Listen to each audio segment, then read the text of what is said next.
गरुडगमन तव चरणकमलमिह मनसि लसतु मम नित्यम्. ராம் ராம். Welcome to Bhojanalaya Tamil. இன்றைக்கி நம்ம போஜனாலயாவில் பார்க்க போகிற ரெசிபி திருவாதிரை களி. இப்போது மார்கழி மாதம் திருவாதிரை நட்சத்திரம் சிவபெருமானுக்கு ரொம்ப வசதியானது. திருவாதிரையே ரொம்ப வசதியான நட்சத்திரம். அதுலேயும் மார்கழி திருவாதிரை ரொம்ப விசேஷம். அன்றைக்கி தான் நம்ம ஆருத்ரா தரிசனத்தை கொண்டாடுறோம். ஸோ இந்த ஆருத்ரா தரிசனத்தை அன்னைக்கு களி கூட்டு பண்ணி நைவேத்தியம் பண்ணுறது விசேஷம். அந்த களி கூட்டு எப்படி வந்ததுன்ற கதையை நம்ம இப்போ பார்க்கலாம். முன்னொரு காலத்தில் சேந்தனார் அப்படிங்கிற ஒரு சிவன் அடியார் இருந்தார். அவர் என்ன பண்ணுவாராம், விறகு வெட்டி தான் அவரோட பொழப்பை நடத்தின்னு வந்திருக்கார். அப்படி இருக்கும் பொழுது விறகு வெட்டின பணத்தில் டெய்லியும் ஒருத்தருக்கு, ஒரு சிவனடியாருக்கு சாப்பாடு போட்டுட்டு தான் அவர் சாப்பிடுவாராம். அப்படி இருக்கும் பொழுது ஒரு நாள் மழை பெஞ்சு விறகெல்லாம் விற்க முடியாமல் போயிடுத்து. அதனால் கையில் பணம் இல்லாமல் போயிடுத்து. ஐயோ, இன்றைக்கி பணம் இல்லையே, சிவனடியார் வந்தால் நம்ம என்ன பண்ணுறதுன்னு யோசனை பண்ணிகிட்டு இருந்தார். அந்த மாதிரி யோசனை பண்ணிகிட்டு இருக்கும் பொழுதே வாசலில் ஒரு சிவனடியார் வந்து கதவை தட்ட ஆரம்பிச்சிட்டார். ஐயோ, என்னடா பண்ணுறதுன்னு அவரோட மனைவி கிட்ட கேட்டாராம்.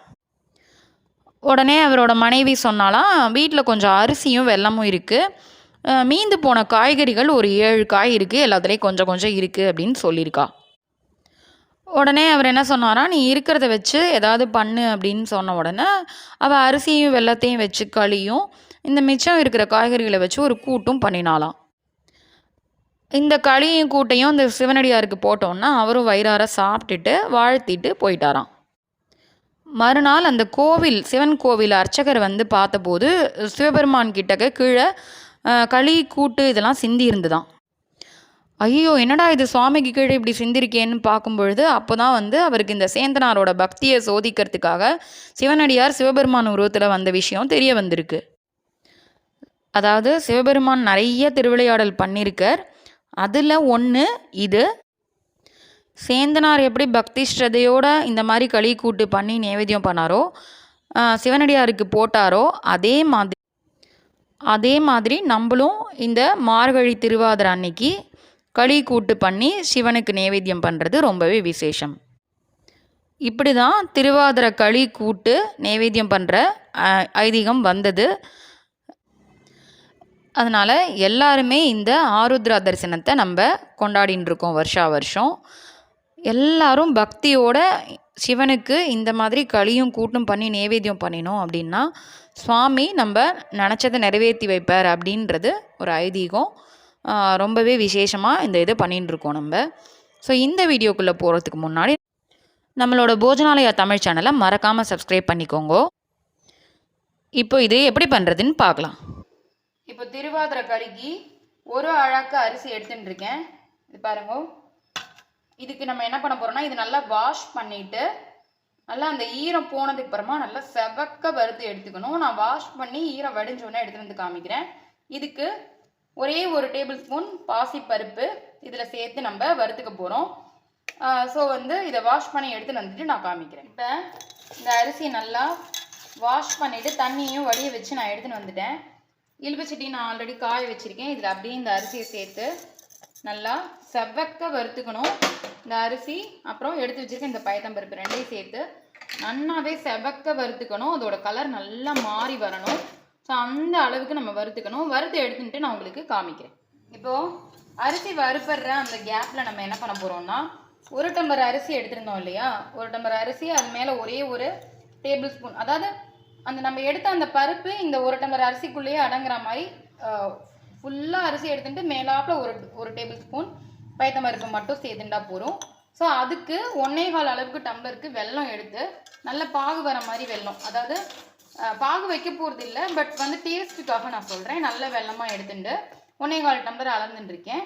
இப்போ இதில் நம்ம என்ன பண்ணப்போ, இதுக்கு 2 டம்ளர் தண்ணி ஊற்றிக்க போகிறோம். அதாவது 1 டம்ளர் அரிசிக்கு 2 டம்ளர் தண்ணி வந்து கணக்கு.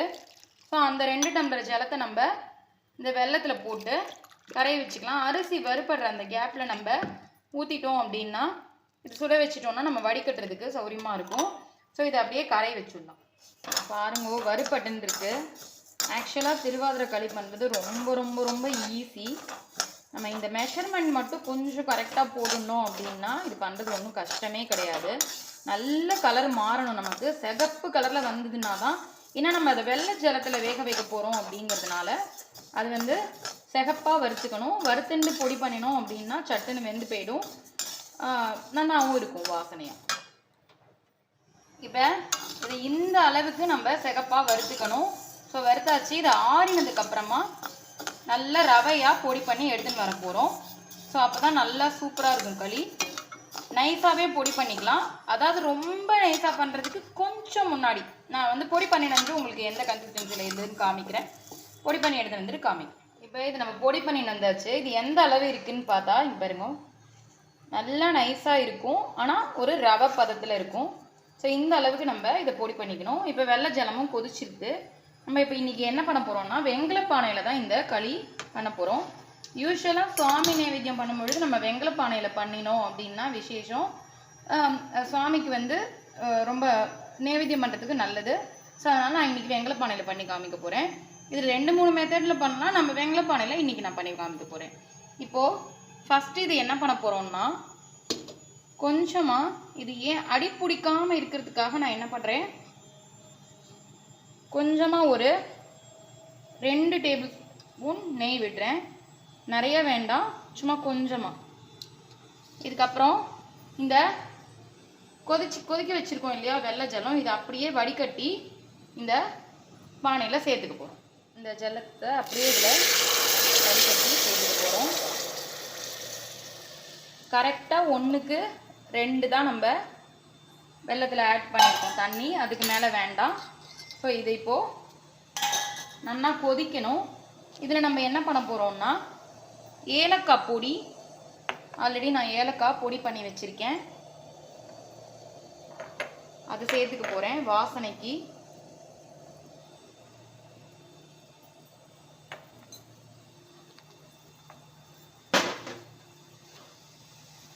சிம்மில் வச்சுட்டு ஆல்ரெடி இந்த தண்ணி சூடாக இருக்குங்கிறதுனால டக்குன்னு கொதிச்சிரும்.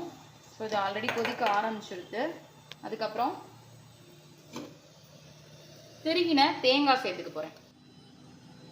தேங்காய் திருகி வச்சுருக்கேன்னா இப்போ சுவாமிக்கு பண்ணணுங்கும் பொழுது நம்ம ஃப்ரெஷ்ஷாக உடைச்சி இதில் திருகி போட்டுக்கிறது தான் நல்லது. ஸோ தேங்காய் திருகினது ஒரு 1/4 மூடிக்கிட்ட நான் சேர்த்துக்கிறேன். தேங்காயும் போட்டாச்சு, ஏலக்காய் பொடியும் போட்டாச்சு. இது 2 நிமிஷம் கொதிக்கட்டும். நம்ம இப்போ இதில் இந்த அரைச்சி வச்சுருக்க அரிசி இதை சேர்த்துக்கலாம். இது இப்போது நல்லா கொதிச்சுன்னு இருக்கு.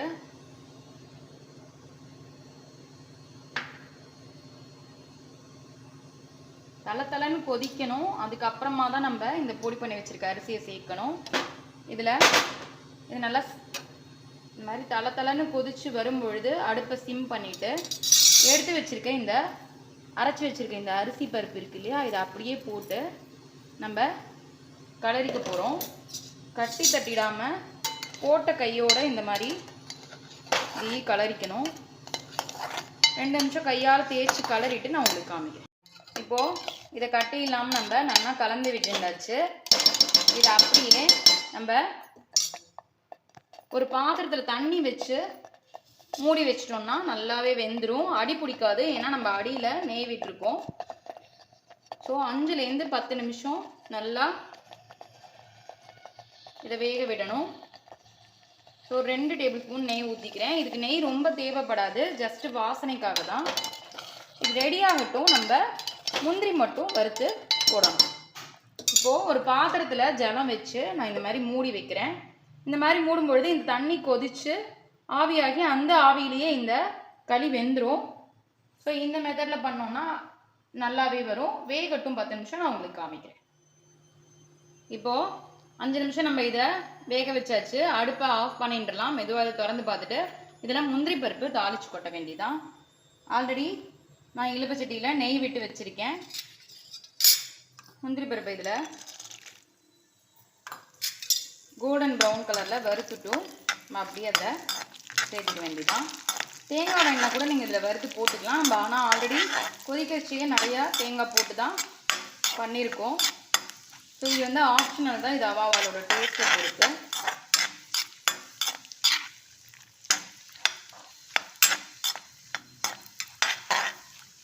வறுத்தாச்சு. ஆஃப் பண்ணிவிட்டு அப்படியே அதில் சேர்த்துக்க போகிறோம். நல்லா கலந்து விட்டுக்க வேண்டியதான். இது நல்லா முந்திரி பருப்பு போட்டு கலந்தாச்சு. அவ்வளோதான். அது பாருங்க, நமக்கு அடியெல்லாம் பிடிக்கல, நல்லாவே சூப்பராகவே வந்திருக்கு. ஒரு 5 நிமிஷம் வச்சுருந்துட்டு நம்ம எடுத்துட்டோம்னாலே அது அடி பிடிக்காமல் சூப்பராக அழகாக வந்துடும். பாருங்க, ஆற ஆற ஆற நல்லாவே உதிரியாக வரும். ஸோ இதை அப்படியே நம்ம இந்த இதை போட்டு மூடி வச்சிட வேண்டியதான். சூப்பராக இந்த களி ரெடி ஆகிடுது. நம்ம இதை நடராஜருக்கு அப்படியே நைவேத்தியம் பண்ண வேண்டியதான். ரொம்பவே ஈஸியாக சிம்பிளாக வெங்கலப்பானையில் இந்த களி எப்படி பண்ணுறதுன்னு நம்ம பார்த்தோம். எல்லாருமே ஸ்ரத்தையோட சுவாமிக்கு இந்த திருவாதிரைக்கு ஆருத்ரா தரிசனத்துக்கு நைவேத்தியம் பண்ணி எல்லாருமே மறக்காமல் நான் சொன்ன மாதிரி ட்ரை பண்ணி பாருங்க. அடுத்து களிக்கு தொட்டுக்கிறதுக்கு கூட்டு பண்ணணும். அந்த கூட்டு ரெசிபியோட நான் உங்களை நெக்ஸ்ட் மீட் பண்ணுறேன். தேங்க்யூ. ராம் ராம்.